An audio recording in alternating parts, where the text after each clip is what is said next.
Hello, America. It is Friday, Founding Fathers Friday. Recognize that guy? This guy is James Madison. I can't relate to a guy who wrote to Thomas Jefferson this many letters. These are just the letters between James Madison and Thomas Jefferson. I can't imagine what this man had in his noggin. I will tell you, he is, I'm at a disadvantage because he's one of the founders I know probably the least about. And I'm actually ashamed of saying that because he's one of the most important founding fathers. I do know this, he was about 5'4", he weighed less than 100 pounds. It'd be hard to take him seriously, but you did. He was, well, I mean, think Victoria Beckham. After like a really long, month-long fast. George Washington called him a withered little apple. He was not imposing at all, but he was an intellectual force to be reckoned with. He's the father of the Constitution. A major player at the Constitutional Convention, referred to as the father of the Constitution. He's the guy we have to go to today because I've been trying to restore history, at least in my own mind. I've been trying to restore God, at least in my own life. And we have to restore our Constitution. And one very important part of our Constitution is the 17th Amendment. We have a studio audience here. How many people, before we called you to say, hey, you want to come to the show, how many people here could say, oh yeah, the 17th Amendment, I know what that is? 2, 3. Okay, you guys don't count because you're doing a constitutional thing. Nobody. How many really know what it is now, the 17th Amendment? Okay? This is amazing. Like all bad things, it started in 1913. Woodrow Wilson, yet again. He supported this. Immediately now, when I see Woodrow Wilson, I immediately know, bad thing. You can be quite certain that something is not going to have a good outcome if Woodrow Wilson was involved. Before 1913, U.S. senators were appointed by the state legislature. Madison said that the House of Representatives would always be a national institution because the people would be directly elected by the people. But the Senate, he said, will derive its powers from the states. Here's the idea.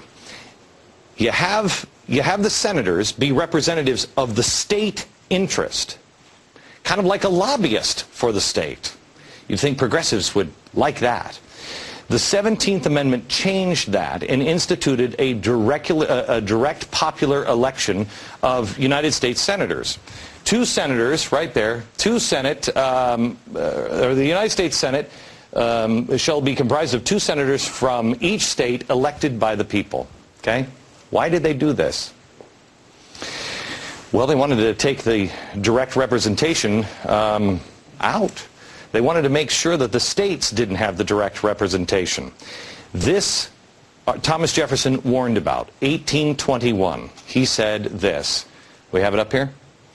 When all government, domestic and foreign, in little as in great things, shall be drawn to Washington as the center of all power, it will render powerless the checks provided by one government on another, and will become as venal and oppressive as the government from which we separated.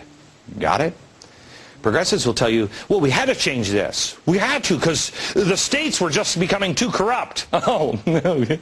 Well, they fixed that, didn't they? It allowed special interests to lobby senators directly, cutting out the middleman of the state legislatures. Has anyone noticed that senators routinely get large influxes of campaign cash from outside the state? Has anybody noticed that? I'm from Connecticut. Chris Dodd was my senator. I was fascinated because I didn't know anybody who was ready to give money to Chris Dodd. No one. Of course, not a lot of people talk to me in Connecticut, so that might have been a problem. But I looked at where his money was coming from. It wasn't coming from Connecticut. It was coming nationally. Now, how can you be a representative of Connecticut? Let me give you an example of the 17th Amendment coming into play right now, today. Obama's health care bill would have never seen the light of day. A lot of the things that they do in Washington would have never seen the light of day. Why? because it wouldn't be in the interest of your state. Why would we consider something? Have you ever heard this phrase? Unfunded mandates. How do they get that passed? The Senate is not really looking out for your state. Think of a state like Massachusetts. Why would they pay more in taxes for mandated health care when they already have that system? Why would they do it? It wouldn't have worked. It wouldn't have passed. And James Madison, the little teeny, your little cutie pie, he knew. The founders didn't intend for the federal government to ever have that much power. They put roadblocks. Step by step, it's taken them over 200 years to remove all those roadblocks, but they're almost done. Maybe it's time to put a few of them back. What would they say about us if they could see America today?